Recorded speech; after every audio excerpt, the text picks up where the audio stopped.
বন্যার পরের দিন আমার বাড়ির এই অবস্থা। ভোর 4টে থেকে মোর ভাই এই কাদো পরিষ্কার করে দিচ্ছে। বন্যা হইলে এক জ্বালা, আর বন্যার পরের দিন আর এক জ্বালা। এই কাদো পরিষ্কার করতে যে কতদিন লাগে যাবে ভগবানের জানে। মানে এত পরিমাণে কাদো হয়েছে, ধান বাড়ি মানে ধান গাড়া যাবে এমন অবস্থা।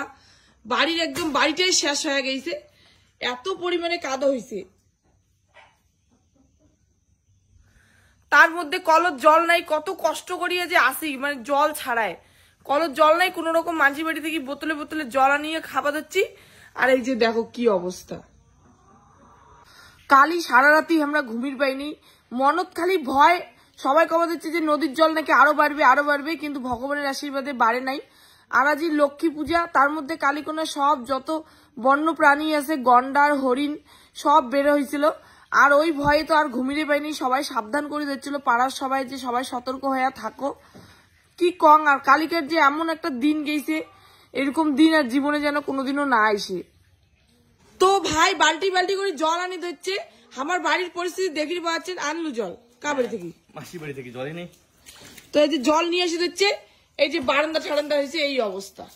আজ লক্ষ্মী পূজার দিন, এলে ধোয়া খাবে, পরিষ্কার করা খাবে। এই হয়েছে কলের অবস্থা, জল নাই। কত কষ্ট করিয়ে যে আসি, তার মধ্যে মোটরটাও শর্ট হয়ে আছে, বন্যাতে ডুবি গেছে। আর অল্প বোতলে বোতলে জল আনি মাঝি বাড়ি থেকে খাওয়া দিচ্ছি। বন্যার যে এত কষ্ট। আর এই যে ভাই আর মুই মিলিয়া এই জলগুলো মাঝি বাড়ি থেকে উবি উবিয়া আনছি। বাড়ির যে হারে কাদো হয়েছে, এই কাদর তো মুরগিগুলো আর নামির চাওয়া হচ্ছে না। কালীকোনার এমন একটা পরিস্থিতি আছে, এদি বন্যা, এদি প্রায় 17-18টা মুরগির বাচ্চা সব ভাসি গেছে। কি করবো, কেমন করে ধরবো? গরু ছাগলটাকে ধরবো, নাকি হাঁসগুলোকে ধরবো, না মুরগির বাচ্চাগুলোকে ধরবো? মানে কি কম, কপাল যখন খারাপ হয় চারিপাকে খারাপ হয়। এলা মুই তোমাকে দেখাইম আমার বাড়ির বাইরেটার কি অবস্থা। জল আজিও শুকাই নেই, জল আসে অল্প অল্প। এই হচ্ছে বাড়ির বাইরের অবস্থা।